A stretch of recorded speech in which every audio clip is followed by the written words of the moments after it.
Roughly 150 kilometers south of Shanghai, a gigantic civil engineering experiment is underway that's causing international ripples in more ways than one. Potentially capable of providing 50% of the world's ongoing energy needs, the clean and green technology being trialed in China's Hangzhou Fengling Electricity Science Technology Solar Park will also provide employment and nutritious food for locals. So what are the main benefits of floating solar? How is it likely to be rolled out worldwide as a meaningful solution to the energy crisis? Join us today as we take to the water for a voyage into the world's largest floating solar farm.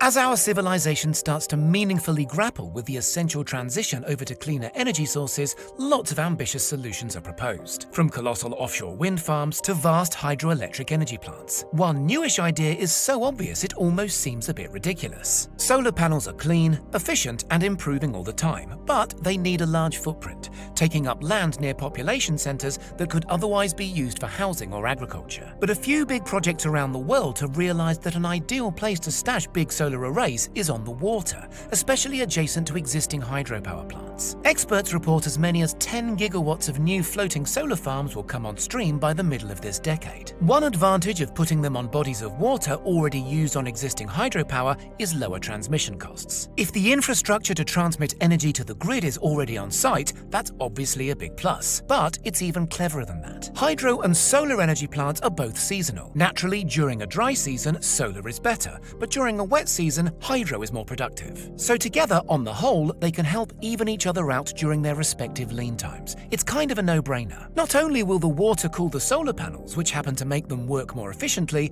but the placement of panels can actually help maintain those all-important water levels at the reservoir. How? Coverage by the panels naturally reduces the amount of water that evaporates, which is obviously a pretty big deal in drought-prone parts of the world. They could also limit algae growth and offer useful shelter to fish and other water life. So where's the world's biggest floating solar farm? Covering some 300 hectares across the Chang'e and Shouxiang reservoirs in Sushi, Zhejiang Province, China, the Hangzhou Fengling Electricity Science Technology Solar Farm presently holds the title. Built in 2 phases, a 300 gigawatt section completed in 2017 that alone powers some 100,000 homes, and a later 120 megawatt tranche opened a little over a year ago costing about $100 million, it employs some pretty innovative technology. Not least the inverters, kit designed to convert the variable direct current output of photovoltaic panels into a useful alternating current to be fed into the electrical grid and in turn to your home. Inverters here need to be designed to cope with wet and sometimes choppy conditions. In the case of the giant Hangzhou Fengling plant,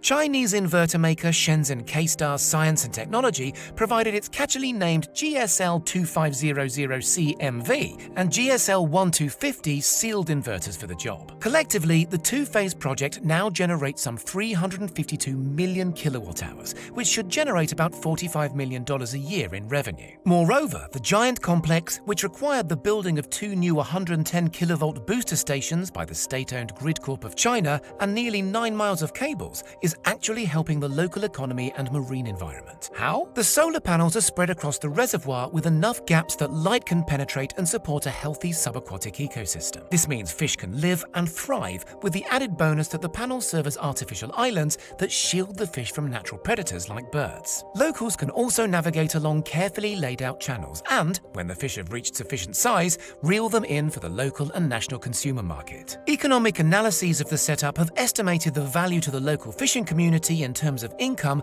could reach as high as $5 million each and every year. Overall, with the income from power brought into the equation, it's believed the plant's eye-watering $260 million cost will be recouped in as little as 7 to 8 years. If the technology can be shown to work reliably, and so far it is, this could be a huge game changer in energy generation around the world. A US government study, for instance, has demonstrated that if similar schemes were rolled out across American man-made bodies of water, the nation could generate 10% of its national energy needs. And that's without expanding onto natural waterways or the oceans. Worldwide, it's believed as much as 10,600 terawatts could be generated annually by waterborne photovoltaic, and that just means solar, panels. According to 2018 figures by the International Energy Agency, worldwide energy consumption is just over twice that, at 22,300 terawatts. And worldwide, a number of projects are looking to exploit early encouraging results demonstrated by floating solar technology. In the Netherlands, a project called Zon op Zee, which literally translates to the sun in the sea, has shown that a promising 17 kilowatt array can be scaled up in a modular fashion